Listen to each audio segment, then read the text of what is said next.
as of right now, November 21st, Queen of Air and Darkness comes out in 13 days. I can't believe we're here. We're here, it's time. It's crazy. So today I'm going to talk about my thoughts coming out of Lord of Shadows and moving into the final book, some of the crazy theories that I have, some of the questions that I seriously need answers to, just all the things. As a warning, there will be spoilers in this video for every Shadowhunter book leading up to this point. I mean, most of that is probably going to be concentrated within this series, but there could be things that come from other series because everything is so connected. So just as a warning, if you are not caught up, do not watch this video. Okay, I have a lot of things I want to say, so I'm going to try to make this as organized and concise as possible. We'll see. This is probably actually just going to be me rambling on for like 20 minutes. First of all, I feel like we need to talk about the ending to Lord of Shadows because... So Livy dies, and I'm still not over it. I'm not over it. It's been a year and a half, and I am not over it. I don't know if I'll ever be. I'm so upset every time I think about it. I actually got this chapter sample thing from YALLFest, and it's like 21 pages long. And I was trying to read it at YALLFest, and I like couldn't get more than like a page in because I was just like falling apart, and I was like, I can't handle this. So if this is the first chapter, which I'm assuming it is, or like the first chapter that follows our characters, because sometimes there's like a random first chapter, but it takes place like pretty much right after the second book ends. There's a little bit of a jump, but not much, so that's gonna be fun times. But really my biggest concern is just like how it's going to affect her family, because I mean, it's obviously going to affect all of them, but like I feel I'm so worried about Julian, because like that's his whole purpose in life, is like to take care of his siblings. That's all he cares about, is taking care of them and making sure they're safe. And then like plus like he's the one who brought Annabelle there, and then Annabelle was the one who killed Livy, so I don't know, I just want everybody to be okay. And then we also have Ty. I don't know, like he was her twin, so I can't imagine what this is gonna do to him. And like especially because a lot of the times she was the only one who could really reach him when he was having a situation, because like it's kind of implied in the first two books that like he has autism, and sometimes he would get in a certain way and nobody could get to him except for Livy, and Livy knew how to. And now I'm just like, who's gonna be there when he needs somebody? But I mean, going with that, like he does have Kit, and they are kind of friends, but I can just see that becoming such a complicated situation based on like things that other people have said. Like I know some people are like, well, they're gonna be paired with Ty, and then other people are like, oh, they're gonna get together, and like I'm on board with both of those. But here's my issue with the pair of Ty situation, is that Livy was trying to get Ty to be her pair of Ty for such a long time, and he kept turning her down because he doesn't really want that life and all of that. So I can't see him rushing into a parabatai relationship with Kit like that fast. I mean, maybe in the Wicked Power series, which is like after the series takes place, maybe then, after time has passed, but I can't see it happening in this next book. And I mean, like with the whole thing with Ty and Kit getting together, I see that. I can see that happening. I could see it being both if we found a way around this stupid parabatai law by the end of this book. I can see it being both, but at this point we don't need it being both if there is no way around the curse, the law, whatever. I don't know. I'm assuming there has to be. Like there's gotta be a way around it, but like I don't know what's happening. Okay, now I'm gonna talk about Robert Lightwood. So Robert dies too. It was actually really sad because I feel like there was this scene where like he really had like this connection with Alec, and then he died, and I was just like, oh, okay. But he was the Inquisitor, which means we're gonna be getting a new Inquisitor, and Cassandra Clare has already said in an interview that it's not gonna be a good person, so we're gonna have some issues. And I'm just saying right now, I swear if it is Zara, I'm going to lose it. Or like somebody from that group, I am not okay. It's not okay. I'm not okay with that. Anybody but them. I mean, it's gonna be bad no matter what. and it's gonna cause problems that we don't really have time to deal with because we have so many other things going on. Speaking of Robert, before he died, Emma and Julian go to him and they're like, we need to be exiled so that we can like get a handle on our feelings and we don't like make the Parabatai curse happen to us and things don't get worse and all of that. And which is stupid to begin with, because I'm like, no matter what you do, this situation is not going away, so maybe exile is not the best option, but you know. But now I'm really like, don't do it, because everything is a mess, and I'm just like, the last thing we need right now is for the two of them to be like physically separated. So I'm just like, please don't. So I will say, with Robert dead, nobody in the clave knows about Emma and Julian now, which is a plus. But I mean, let's be honest, literally everybody else ever knows. I have a list here, everybody I could think of knowing about them. Simon was the first one, because in Tales from Shadowhunter Academy, there's like that short story about their Parabatai ceremony, and like he figures it out in that story. Like back when they were 13 years old, he knew probably before they knew. And so Simon was first. I feel like Jem might know, because when he has that conversation with Emma at the end of Lady Midnight, it kind of seemed like there was like an underlying warning in that conversation where he was just like, please be careful, like you might know about them. I feel like Clary also might know, because I feel like she's had conversations with Emma, and I also just feel like if Simon knows, Clary probably knows. I'm not completely sure on her. I just feel like she would know. Magnus definitely knows. There's no maybes about him. He knows, because, you know, he walked in on them, so Magnus definitely knows. Oh yeah, Mark and Christina know, because they were both involved in the whole like Emma fake dating Mark thing. And I feel like the rest of the siblings probably know too, because like they live with them.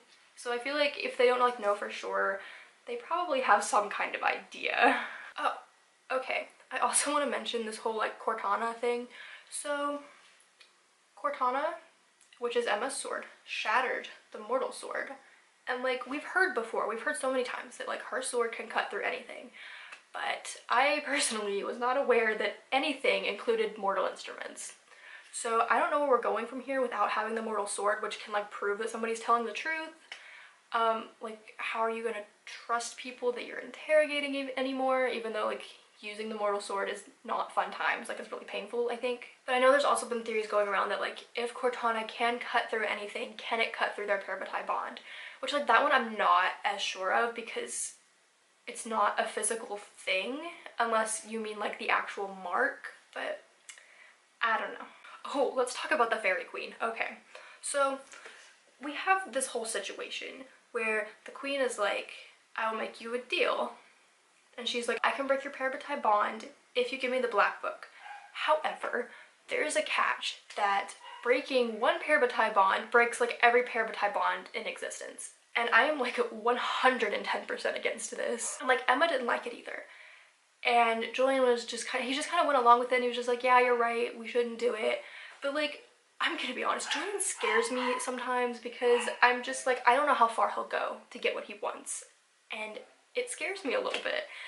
And I can just see him doing this anyway and not telling her about it. And I don't know where we're going with that. First of all, I don't want them to break the bond at all. I like their bond. I like their Parabatai bond. And like also we have this whole situation of why they became Parabatai in the first place was that they would never be separated. Because back in City of Heavenly Fire, they were going to send Emma to the Shadowhunter Academy and send Julian home, and they were like, they didn't know if they were going to see each other again. So like the whole reason they're Parabatai is that so they can't be separated. And I'm just like, what happens if you break that? What happens then? And then second, it's just so selfish to break everybody's bond ever just for you. Like, I don't know, just like Parabatai bonds are like this special sacred thing. And you have to consider like everybody else that has this. I mean, we have Simon and Clary and Jace and Alec and even Will and Jem. Like, I mean, Will obviously died a long time ago, but like it's still there. I mean, not exactly, because like I think the mark does go away, but like it still matters, you know? And like, and then there's like all the people that we don't even know about that are parabatai with somebody, and I just feel like it's not okay to break that. Okay, one of the theories that I kind of had, which is actually inspired from something Christine said in her Lady Midnight book talk. It could have also come up in the Lord of Shadows book talk, I don't remember. But in the fight with Malcolm and Lady Midnight, in the cave where Annabelle was, like towards the end, Emma like stabs him, but like she actually stabs like the black book that's in his jacket. And there's just like this moment where she just feels all of this magic like race up her arm and she can't move at all. And in the second book, someone, it could have been Magnus or it could have been Jem in the first book when they had their whole talk. I don't remember. I really need to reread these apparently. But somebody said that the curse causes like magic in them, and like magic isn't meant to be used by shadow hunters, and that's why it's a whole big issue. But my theory is that what if like Emma stabbing the black book and having all that magic go through her, there's somehow magic already in her, or she's able to withstand the magic caused by the curse without like going completely insane. And then on Julian's side,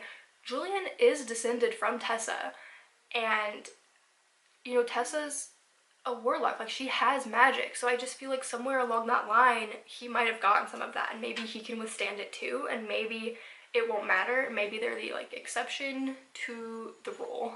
Okay, the other thing I need to talk about is like Sebastian's child. So we have this kid named Ash, and he's like, I can't remember exactly what was going on. He was like in some kind of thing that Diego had, maybe not Diego, the other one, Jaime, I don't know, but like Drew's also involved in whatever is going on with this situation. And I feel like this kid is probably also the weapon that Clary and Jace are looking for, which, side note, I still need to know what's going on with this whole like Clary might be dying thing, that like she saw her death in a vision or something weird, I don't know, but like what is going on with that? What does it mean? But anyway, is that kid Sebastian's child? Because we know that Sebastian does have a child out there who is presumably half something, half fae? Would it be half demon, half fae? Or half human, since, I mean, he is human, but he has demon blood in him. This is very complicated. But regardless, there's just a lot of questions, like, what is this kid capable of? You know, is he, like, inherently bad, or can he be raised to be good? Okay, and the last thing I want to talk about, which is kind of my biggest theory right now, is that the curse just isn't real. It just doesn't exist. The Clave made it up. And I feel like this does really fit with what we know about the Clave, because they're oftentimes a bunch of liars and don't let us know all the information. So, you know, the Clave likes control. They don't want anybody to have more power than they do. We've seen this before, you know, and I can just see them saying that, like, yeah, there's a curse, but then they take care of all of these instances where this happened before it becomes like a much bigger issue. And the only source we really have for what's happened in the past with other people that have been in this situation is the Clave. Like, we've heard from other people, but like they've just been told also by the Clave. So like, I don't know if anybody else has actually seen this happen. I don't know. But like, we just know that the Clave lies a lot, and they just cause problems a lot. We've seen it in like literally every other series. And it just seems like the Clave is getting more and more corrupted as time goes on, and that just kind of leads to my theory about the future, like going into future series. So we know that the Last Hour series takes place before all this. It's about Will and Tessa's kids. But then after that is the Wicked Powers, which is supposedly the last series in the Shadowhunter world. And I think it takes place a couple years after the Dark Artifices. Yeah, but Cassandra Clare has also said that the Wicked Powers series, the characters are going to face their biggest challenge yet in this series. And I feel like that's gonna be the Clave. And I mean like Anne Sebastian's child, but also the Clave. I don't know, I can just see it like being this whole big thing about like taking the government down and then rebuilding it and making it more just and fair and the way it used to be before it became so corrupted. And we've also just had so much tension and buildup surrounding the Clave, and I just feel like something has to happen sooner or later. I mean, like, also Sebastian's child is probably gonna be a ginormous threat, because none of these books ever just have like one main plot line. There's always like a billion different things going on. So very excited, very nervous. I just don't want Emma and Julian to die. because I see that as an option. Oh my god, I feel like I should talk about this. Are Emma and Julian going to be alive by the end of this book? I don't know. I would like to think that they will, because we've never had a bad ending by Cassandra Clare. But at the same time, my mind is just like, what if she's been leading us into a false sense of security, and then they're both gonna die by the end of this book?